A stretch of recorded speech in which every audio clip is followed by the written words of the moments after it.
Alright, guys, so I'm in, and I brought up the plugin that we're talking about. So this plugin, let me give you a little hindsight into it before I show you what it is.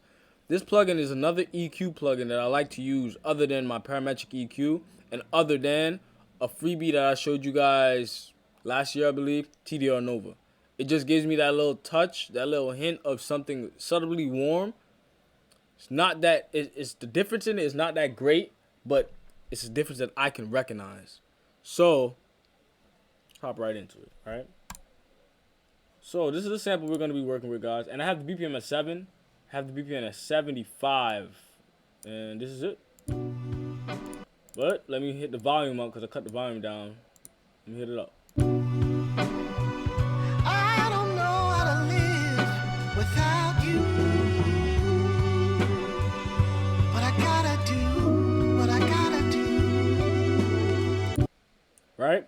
So now, since we're talking about an EQ plugin, it's not gonna be no crazy like effects differences. We're just gonna run through the EQ, and that's pretty much it, right, guys? So yeah, and it is by Waves, and it's pretty much under $40. As I stated before, some of you guys still might not like Waves.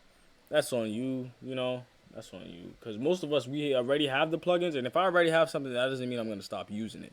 So, right now, let's go. So we have. This is the GUI. Is it resizable? It is not resizable by stretch.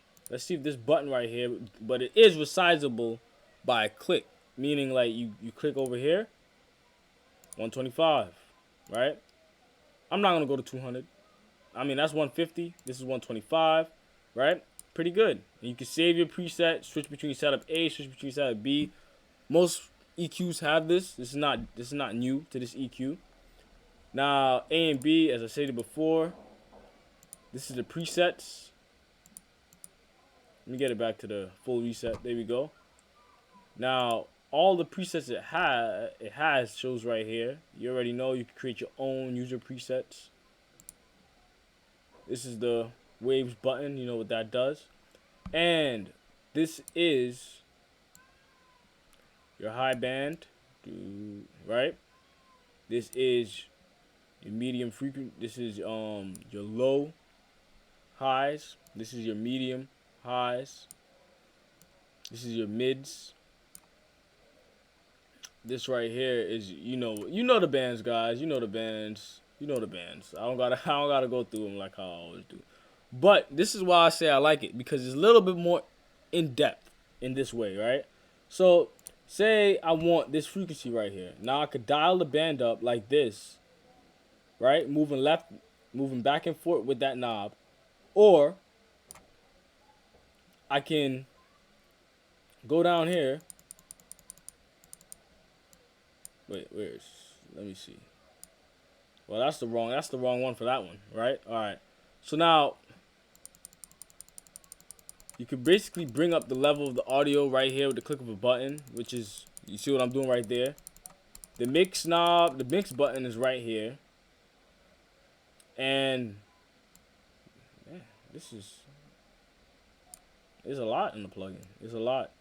I don't really remember that crazy, because it's like when I use it, I use it. I don't just really go through everything like how I'm going through it right now, guys. And the threshold knob is dead smack in the middle. It's right here. That's your threshold. How heavy do you want it? The attack is here. I mean, this is your release knob. This is your attack knob. This is the range in which you want this band to be in. This is the gain for the band, right?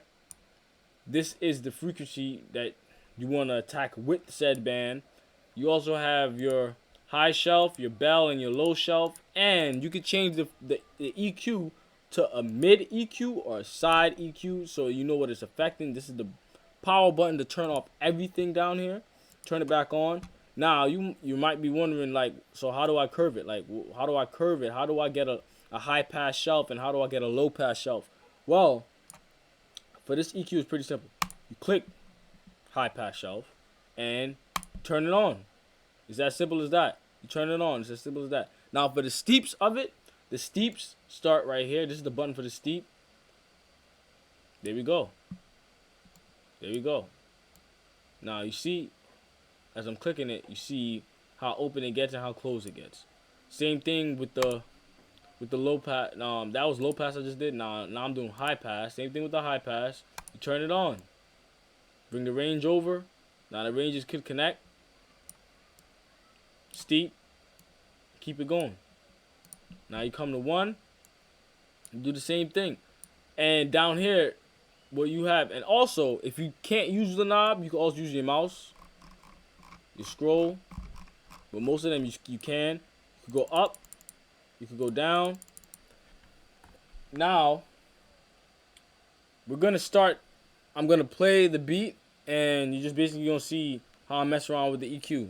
Nothing really too crazy. So let's go. So now, let's start right here at 6. Turn the threshold down. But I gotta do what I gotta do. Low pass. Opens it up more. Attack. I don't know how to live without you. Range. You want it to attack low frequency. My range is more down. Notice how the range is going down. Bring the range up.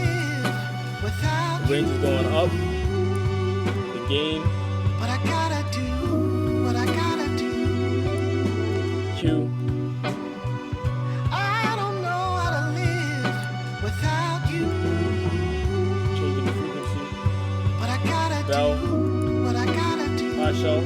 Bell. Low shelf. I don't know how to live mid without you. Stereo. Sides. But I gotta do what I gotta do. SC mode. Wide. SC source, exit, solo this band, going over here, solo this band, going over here, solo this band. Most EQs can't solo bands, so you know what you're looking for here. Threshold, you bring your threshold up, you bring your attack up, you're going to release up, gain down, range, frequency. And this right here, if you have a question like how do you get a good intro, this right here is how you can get a good intro. By doing good effects, like right here. This sounds like a good intro, and then it comes in and it opens up to this. Yeah. Global release. But guys, this is one of my alternative favorite plugins, right? And I just wanted to introduce you to it, guys. So, don't forget to drop a like for your guy. Don't forget to comment down below. And don't forget to subscribe, because it surely does help me out. And I do hope you enjoyed this F6 review of the EQ plugin. And you come back for more. It's been your guy, Zeffy of the Panther Ground. Peace out.